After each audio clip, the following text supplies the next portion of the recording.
jungle.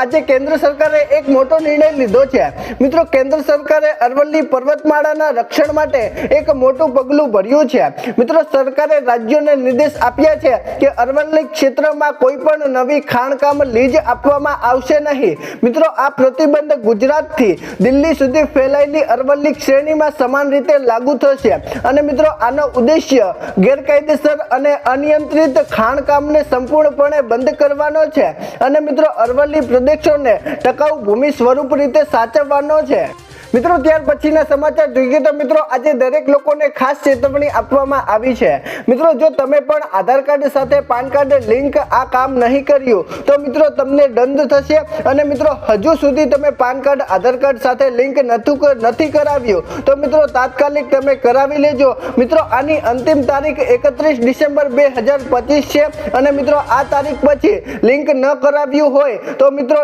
1000 રૂપિયા સુધીનો દંડ તમને થઈ શકે છે મિત્રો। દંડ ઓનલાઈન ચૂકવ્યા પછી લિંકિંગ પૂર્ણ થશે અને મિત્રો દંડ ન ચૂકવાય તો મિત્રો પાન કાર્ડ નિષ્ક્રિય સાબિત થઈ શકે છે।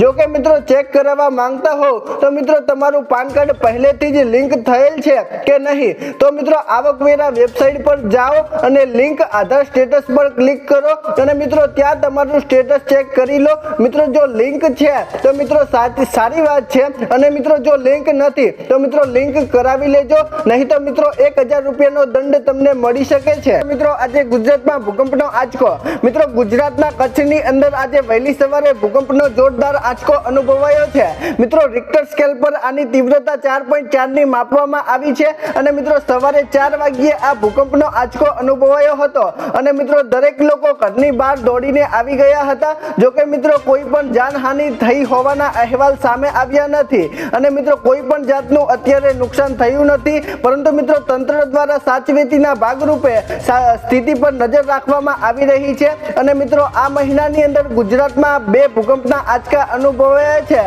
તેવું અત્યારે સમાચાર પત્રોના આધારે જાણવા મળ્યું છે મિત્રો। ત્યાર પછીના સમાચાર જોઈએ તો મિત્રો ગિરનારની લીલી પરિક્રમા બંધ પર લોકો ગુસ્સે થયા છે મિત્રો। જૂનાગઢમાં કમોસમી વરસાદને લીધે સ્થગિત થયેલી ગિરનારની લીલી પરિક્રમા બાબતે એક નવો વિવાદ છેડાયો છે મિત્રો। વન વિભાગ દ્વારા એક ચોક્કસ સમુદાયને મંજૂરી આપતા સનાતન ધર્મના સાધુ સંતોએ રોષ વ્યક્ત કર્યો છે મિત્રો। વૈષ્ણવ વિરક્ત મંડળના સંતોષી પોષી પુનવ 3 જાન્યુઆરી 2026 ના રોજ તમામ ભાવિ ભક્તો માટે પરિક્રમા ફરી શરૂ કરવા માટે સરકાર પાસે મંજૂરી મંગાઈ છે મિત્રો। ભેદભાવ દૂર કરી પરંપરા જાળવવા માટે અત્યારે સરકારને મોટી જાહેરાત કરવા માંગ ઉઠી છે।